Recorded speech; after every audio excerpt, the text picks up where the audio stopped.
Alright mga idol, boxing update po tayo. Cuadralas General Casimero. Official lang ina-announce ang laban ni Casimero kontra sa isang Hapon mga idol. Pag-usapan natin yan. Kenneth Luber ay magbabalik ulit sa Luna mga idol kontra kay Ayate Sailiki mga idol. Yan ang ating pag-uusapan ngayon mga idol. Pero kung bago kayo sa ating YouTube channel, baka pwede makahingi ng isang like, subscribe at pakipindot na rin ang ating notification bell mga idol. At ito na mga idol, magbabalik ulit sa Luna ang ating pambato na si Kenneth Luber, ang ating prospect mga idol na talaga namang ibang klase ito lumaban mga idol. Talagang malaman ni Pacquiao at Jerry Peñalosa daw ang kanyang style mga idol. In out ang galawan ni Kenneth Luber mga idol, at marami nagsasabi na itong si Kenneth Luber mga idol ay may potential na magiging world champion sa future mga idol. So ito ang makakalaban ni Kenneth Luber mga idol, itong si Ayate Sailiki mga idol, na hindi rin basta-basta ito makalaban ni Kenneth Luber. Pero umaasa ang ating mga boxing fans mga idol, lalong-lalo ang ating mga Pinoy boxing fans na mananalo via TKO ang ating pambato na si Kenneth Luber, ang ating prospect mga idol. So magpapakitang gilas na naman si Luber mga idol sa bansang Japan, na kung saan ay kasama ang kanyang manager dyan na si Jerry Peñalosa mga idol. So ito nga inaasahan natin mga idol, dahil hindi natin gusto na itong si Kenneth Luber ay matalo para talagang makuha niya ang kampyonato at magiging world champion sa future mga idol. So kayo mga idol, na masasabi nyo dito kay Kenneth Luber? Mananalo kaya sa dito sa laban niya kay Ayate Sailiki mga idol? Please comment down below mga idol para ating pag-usapan. So sa kabilang banda mga idol, ito na nga mga idol, marami kasing nagsasabi mga idol na itong si Cuadralas Casimero hindi daw totoo na may laban sa Disyembre 27 mga idol. So marami nga dyan mga basher at mga haters ni Casimero na wala daw katotohanan na mapalaban si Casimero.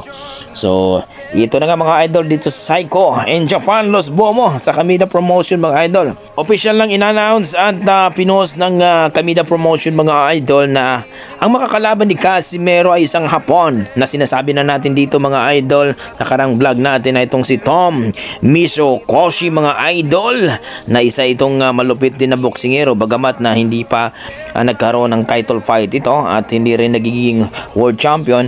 Umaasa ang ating mga boxing fans na easy fight lang ito ni Cuadralas Casimero. So ito na po mga idol, final na po ito na nakikita na natin dito mga idol, Casimero versus Tom Misokoshi mga idol ng Japan. Tapos na po yung ban ni Casimero nung October mga idol, at December 27 ay magpapakitang gilas na naman si Casimero sa bansang Japan mga idol, na alam naman natin na itong si Casimero ay inaabangan ni Naoya Inoue sa bansang Japan, na kung saan isa na namang Hapon ang mga kalaban ni Casimero, at umaasa ang ating mga boxing fans na hindi na mangyayari yung laban ni Casimero at ni Kinosuke Kamida, na kung saan mga idol na tinalo po si Casimero via decision. So ito mga idol, umaasa ating mga boxing fans na hindi matalo si Casimero dito. Nakakahiya daw ito kapag matalo itong si Casimero dito sa isang Hapon na medyo malayo sa ranking mga idol, at walang tahal daw ito.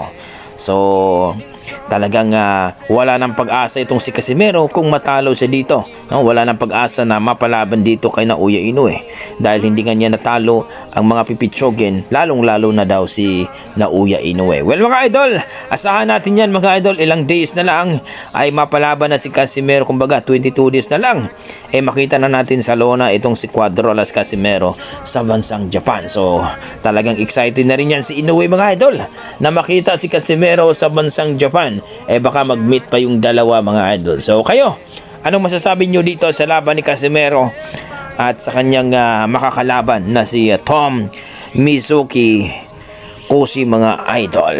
So panoorin natin to mga idol, dahil alam naman natin na talagang inaabangan itong laban ni Casimero kahit naman hindi title fight. So please comment down below mga idol kung ano ang inyong mga opinion dito sa laban ni Casimero ngayong December 27 sa bansang Japan.